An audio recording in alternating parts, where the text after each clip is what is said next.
Indonesia has failed to prevent and handle many torture cases, not to mention a weakened legal system against torture.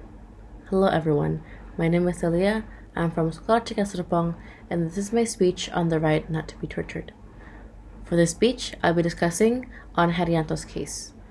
Herianto was a victim of the Jakarta police office, who tortured this man to make him confess on motorcycle theft. There are many cases of torture in Indonesia. This is one of the many cases of people being tortured.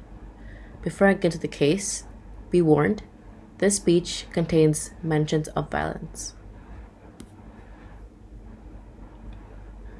On April 7th, 2017, around 9 p.m., police officers of Jakarta Metropolitan Office came to the house where Aris and Bilin lived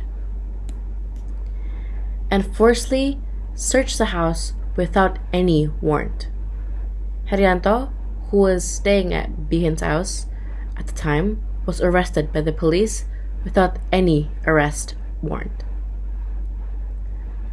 After they searched the house, the police took away several items, including phones, Herianto's wallet, bank account information, and a bag.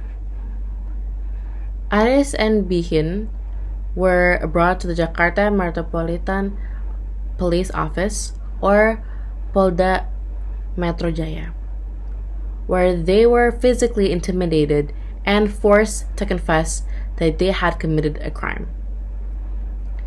Meanwhile, Herianto was blindfolded and had his hand tied, and he was taken to an unknown building. There, he was asked if he knew Mr. Ceper. When Herianto said no, he was beaten up repeatedly. Then, Herianto was forced to stand on one foot and was asked again if he knew Uba Ceper. When he answered he didn't know him, one police officer conducted electric shocks on Herianto's thigh near his genitals. When Herianto was forced to sit, Herianto was forced to sit and sleep on the floor.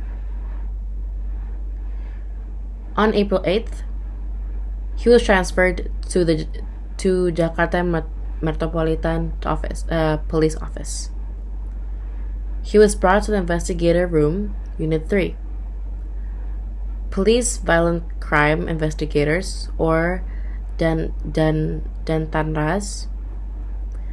The police investigator told Herianto that he will be examined as a witness and to not be afraid. Then he was asked whether or not he had stolen the motorcycle, and again he said no. On April 9th, that night, Herianto was handcuffed and brought to the investigator room. Herianto was interrogated again whether he stole the motorcycle. And when Herianto denied it, the police beat him up on the stomach repeatedly. The police continued to threaten Herianto to confess on the theft.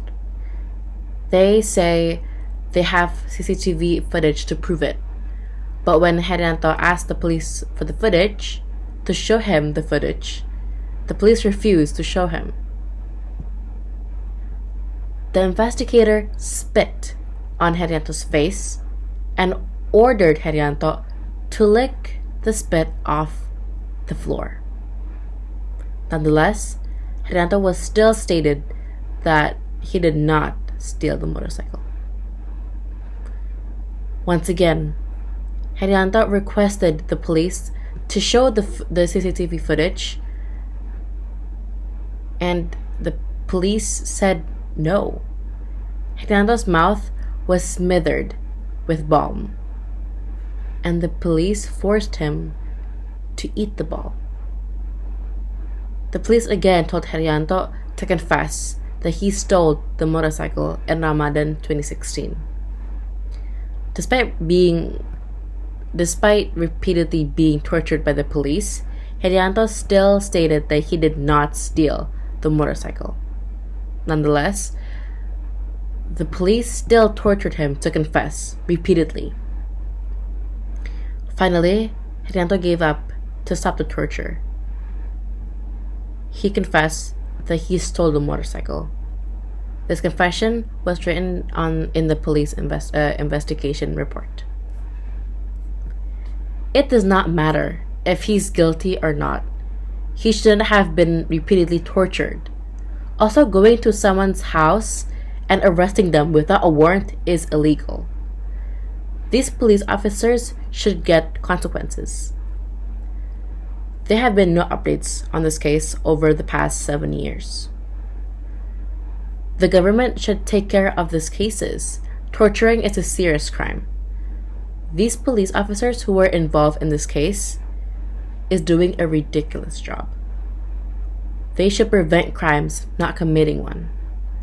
That's all for my speech. Thank you for listening.